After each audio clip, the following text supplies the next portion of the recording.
Salut à tous! Ryan, tu nous avais dit qu'aujourd'hui on aurait un épisode spécial sur Stranger Things, qu'il y aurait des costumes, qu'il y aurait de la musique, puis là t'es habillée en Freddie Mercury, qu'est-ce qui se passe? Effectivement, aujourd'hui il n'y aura pas de vidéo Stranger Things. Mais par contre elle arrive la semaine prochaine, hein. Rassurez-vous, ce n'est qu'un léger contretemps. En vérité, je vais pas vous mentir, la vidéo que j'avais préparée est déjà écrite. Donc qu'est-ce qui m'empêchait aujourd'hui de faire cette vidéo? Un article que vous m'avez envoyé hier. Hier matin, en me réveillant, j'ai été bombardée par des articles parlant de 13 Reasons Why. Pourquoi j'ai été bombardée? Parce que tout simplement, j'ai travaillé pendant 1 an sur la série. J'ai travaillé pendant 1 an pour faire un mémoire sur 13 Reasons Why et le suicide. Et on me dit hier que on supprime la scène du suicide d'Anna dans la première saison de 13 Reasons Why. Et la question que je vous ai posée, c'est est-ce que vous préférez qu'on en parle? Ou est-ce que vous préférez qu'on fasse l'épisode de Stranger Things et qu'on voit tout ça en octobre comme prévu avant, c'est-à-dire un épisode spécial 13 Reasons Why en octobre, juste avant la sortie de la série. Vous avez été exactement 86% à avoir préféré que cette semaine je parle de 13 Reasons Why plutôt que de Stranger Things, et que Stranger Things on verra la semaine prochaine puisque de toute façon ils n'enlèveront pas d'image. Du coup, moi je suis une youtubeuse critique. Logiquement, je parle pas des polémiques, mais là, comme ça touche un sujet qui me touche, c'est vrai que j'ai un peu envie de foncer dans le tas. Mais je vais le faire intelligemment. Donc aujourd'hui, on va parler du livre 13 Reasons Why, et en octobre, juste avant la sortie de la saison 3, nous allons parler de la saison 1 et 2. Je vais évidemment parler de la polémique quand même. Logiquement, vous aurez un timecode juste en barre d'infos, ou aller directement à la polémique si vous voulez juste le morceau où je parle de cette petite polémique de suppression d'images de suicide d'Anna. Voilà. Aujourd'hui, nous allons donc parler de 13 Reasons Why. Regardez cette belle couverture. Elle est pas trop belle. 13 Reasons Why de Jay Asher, c'est aux éditions Albin Michel. J'ai pas envie de vous faire grave un résumé du livre, j'ai envie de vous lire le derrière parce que franchement, pour une fois qu'un résumé est super bien fait, faut en profiter. J'espère que vous êtes prêts parce que je vais vous raconter l'histoire de ma vie. Ou plus exactement, la raison pour laquelle elle s'est arrêtée. Et si vous êtes en train d'écouter ces cassettes, c'est que vous êtes l'une de ces raisons. L'histoire d'Anna Baker est très simple, elle s'est suicidée, mais avant de mourir, elle a décidé d'enregistrer des cassettes. Et sur chaque face de chaque cassette, il y a une raison de pourquoi elle s'est tuée, une personne qui représente une raison. Dans ce livre, nous, on suit l'histoire de Clay Jensen, qui est un garçon plutôt timide, plutôt réservé, qui ferait pas de mal à une mouche, et qui reçoit ses cassettes, et qui comprend pas pourquoi il est là. Il n'en sait rien, il sait pas pourquoi il a les cassettes, il parlait pas des masses à Anna Baker, et il découvre l'histoire d'Anna. Personnellement, ce livre fait partie de mes coups de cœur littéraires, je l'ai dévoré en une journée, il me semble, en vacances, j'arrivais pas à m'en détacher du tout. Et c'est vrai que quand t'as un livre comme ça, que t'arrives pas à t'en détacher, tu sais que ça va te filer un coup à un moment, mais tu t'en fous. T'as envie de savoir pourquoi, t'as envie de comprendre toi aussi. Et ben, c'est vrai que ça t'emmène loin, ça t'emmène super loin et ça te fait beaucoup réfléchir. Et j'ai adoré ce livre rien que pour ça, rien que pour cette simplicité et à la fois le fait qu'il te donne un coup et qu'il te fasse réagir. J'ai pas la toute première version du livre, moi j'ai la deuxième, je pense, avec le petit Netflix en bas, les personnages. J'aurais adoré avoir la première couverture, mais je ne l'ai pas trouvé. Et ce livre, il a une particularité, comme il provient d'une série Netflix, ils ont décidé de mettre les images du tournage. Voilà. C'est des images un peu sympas, qui nous font voir les scènes, qui nous font imaginer les personnages. C'est sympa, franchement c'est cool. Mais la raison de pourquoi j'aime autant ce livre, c'est la manière dont il est écrit.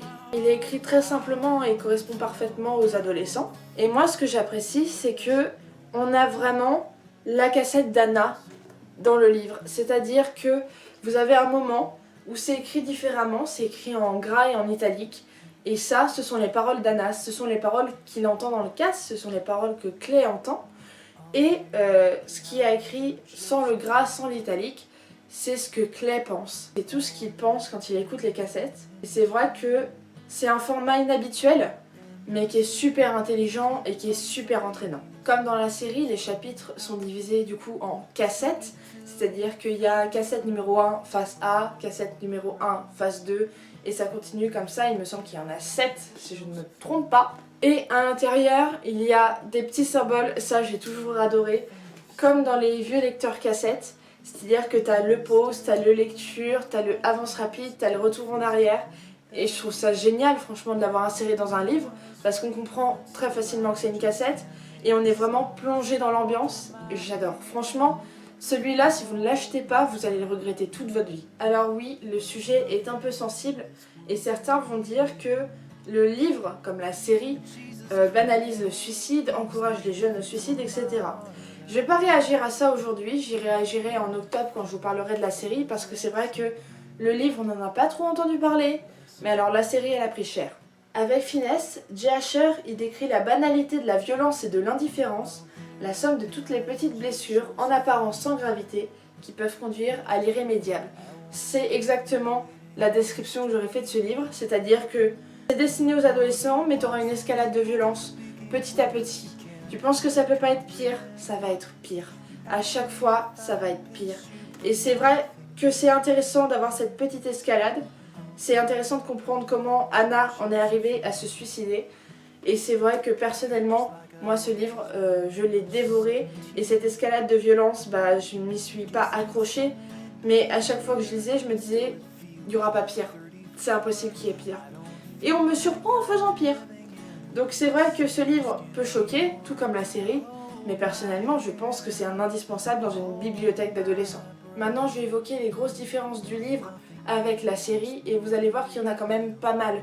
C'est pour ça que je conseille d'abord en tout point de lire le livre avant de regarder la série parce que finalement le livre te prépare. Première différence, on ne sait pas dans la série le temps que prend Clay pour écouter les cassettes. On sait que ça prend plusieurs jours, mais on ne sait pas exactement combien de temps. Alors que dans le livre, Clay lit les cassettes en une seule et unique nuit.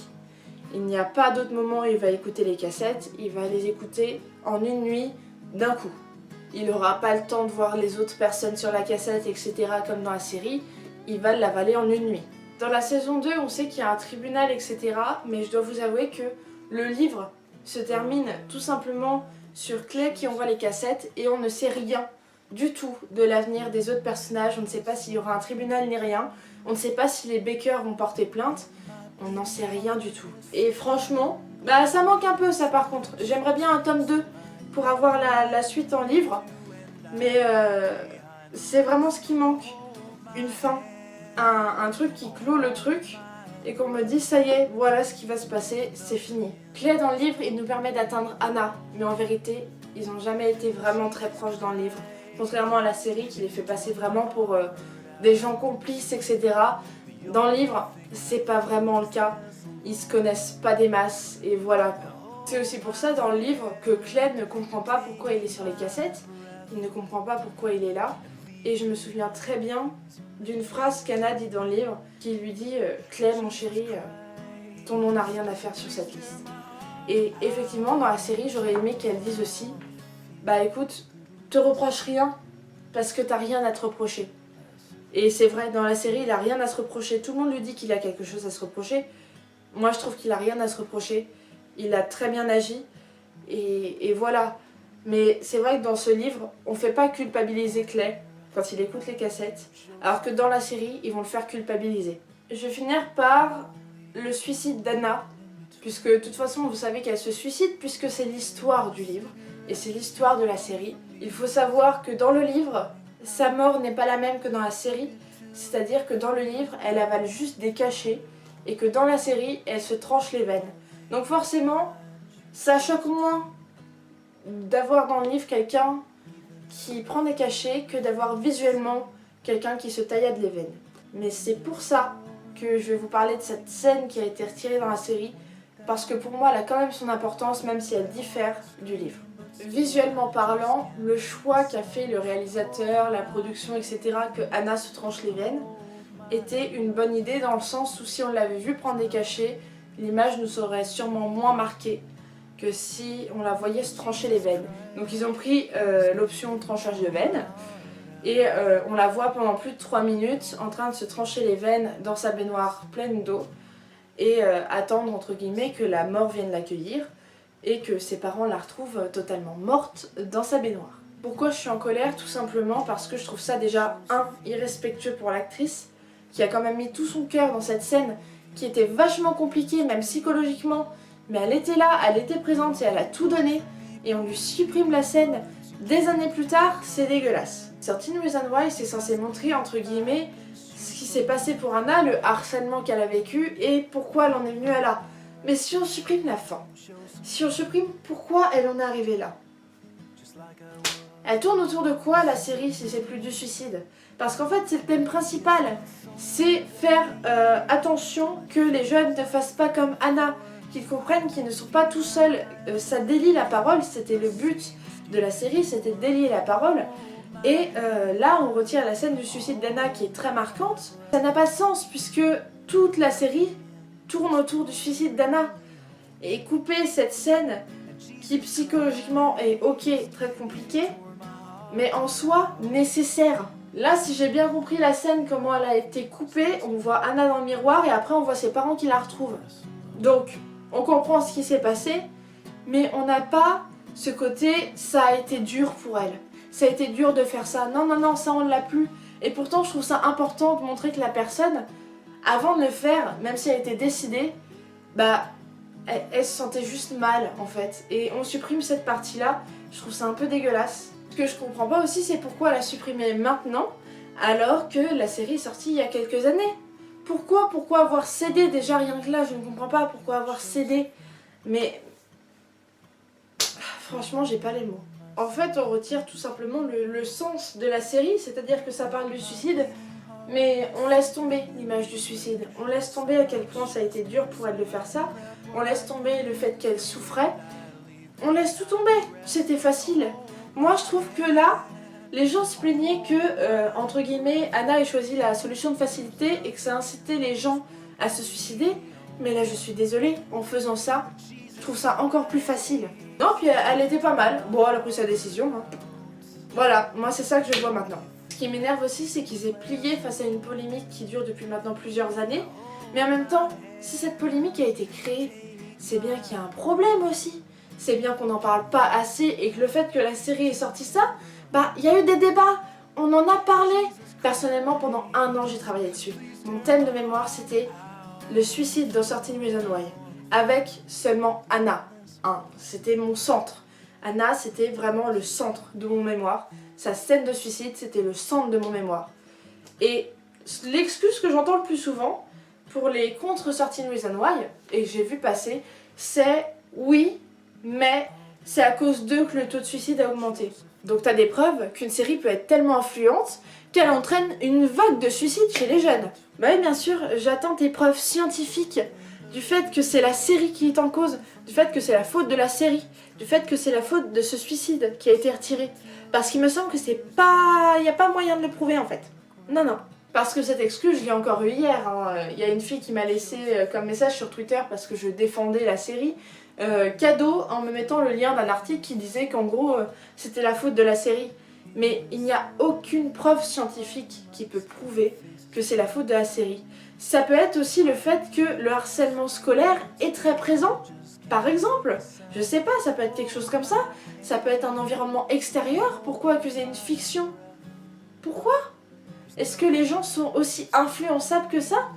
Je sais pas. Mais en tout cas, on n'a pas de preuve que c'est la série. Il y a quelqu'un qui m'a aidé à me défendre sur Twitter, justement par rapport à cette personne qui m'a envoyé l'article, et qui a dit quelque chose qui m'a fait extrêmement rire, parce qu'il avait raison. Il avait marqué un truc du genre « Je regarde The Walking Dead, donc j'ai envie de manger les gens. Je regarde Breaking Bad, donc j'ai envie de vendre et consommer de la drogue. Je regarde La Casa des Papel, et ben j'ai envie de braquer une banque. » Est-ce que les gens sont aussi influençables? Je ne sais pas. Mais en tout cas, si c'est le cas, inquiétez-vous, hein, parce que ça ne va plus. En tout cas, moi, clairement, je suis contre le fait qu'ils aient retiré cette partie de l'histoire qui était quand même importante, qui était choquante, mais nécessaire, d'après moi. Et c'est vrai que, comme excuse, on dit, on a fait appel à une psychologue, blablabla, une psychologue sur des milliards. bon j'exagère, peut-être pas milliards, mais je pense qu'il y a plus de milliers de psychologues. Et elle leur a dit, bah vaudrait mieux la retirer, parce que psychologiquement c'est trop compliqué pour les gens. Mais il y a des avertissements en haut des séries Netflix, toujours. Il y a toujours des avertissements. Avertissement sexe, avertissement violence, avertissement drogue. Il y a toujours un petit écriteau en haut. Vous ferez attention, il y a toujours un petit écriteau en haut. Et non, ce ne sont jamais les mêmes. Parce qu'il y en a une qui m'a dit ça aussi sur Twitter. Ouais, mais ils les mettent tout le temps alors qu'il y a une escalade de violence, ils devraient trouver des trucs et tout. C'est faux, ils les mettent pas tout le temps. C'est faux. Il y a aussi un site internet, si vous vous sentez mal, je vous le mettrai en barre d'infos, qui est disponible dans plein de pays qu'ils ont créés pour délier la parole et avoir quelqu'un à qui parler. Franchement, c'est génial. Et ils ont aussi un spot au début de chaque saison qui dit exactement ces mots-là. Si t'es sensible et si ça t'est arrivé, alors 13 Reasons Why n'est peut-être pas fait pour toi. Et en gros, ils te disent, bah passe ta route parce que ça va être compliqué pour toi et qu'ils veulent pas te faire souffrir. Pourquoi tu passes pas ta route si tu sais que t'es sensible à ça? Ils le disent chaque début de saison. C'est aussi aux parents de prendre leurs responsabilités, de ne pas laisser leur enfant devant tous les programmes. Ça existe depuis la nuit des temps en fait. C'est pas pour rien les limites d'âge sur les séries. Ce n'est pas pour rien. C'est un peu gros de toujours accuser une fiction pour les problèmes qui sont extérieurs à la fiction. Et c'est bien qu'ils aient osé en parler parce qu'ils ont levé des tabous. Maintenant, je sais pas comment ça va se profiler, je sais pas si les polémiques vont se calmer, mais j'espère que non. Parce que franchement, ça mérite pas de se calmer, faut en parler. Ça ne gêne personne qu'ils aient retiré un morceau d'une série, c'est-à-dire qu'ils peuvent le faire sur plein de séries. N'importe laquelle qui sera désormais problématique, il faudra enlever le morceau de la série. Moi ça me gêne un peu. Une fois que l'œuvre est faite, que tout le monde l'a vue, à quoi ça sert de retirer la scène? À rien. C'est comme si t'allais au cinéma, t'allais voir un film, t'achètes le DVD, tu le regardes, puis on t'appelle, puis on te dit bah on va te reprendre le DVD, puis on va te couper la partie. Bah non. Non. Je suis désolée, mais non. En tout cas, personnellement, j'espère que la vidéo t'a plu. Dis-moi ce que t'en penses en commentaire. On peut avoir des petits débats si tu veux. Il n'y a pas de souci. Comme je vous l'ai dit, le site internet de 13 Reasons Why sera en barre d'infos. Si vous avez besoin de parler à quelqu'un ou quoi que ce soit, c'est important de le faire. Si vous avez envie de connaître l'histoire d'Anna Baker, eh bien, je vous conseille le livre avant la série. Comme je vous l'ai dit, il est disponible aux éditions Albin Michel. Et on se retrouve la semaine prochaine pour la vidéo sur Stranger Things. Salut! In the sterile room with blinding lights and faces pointing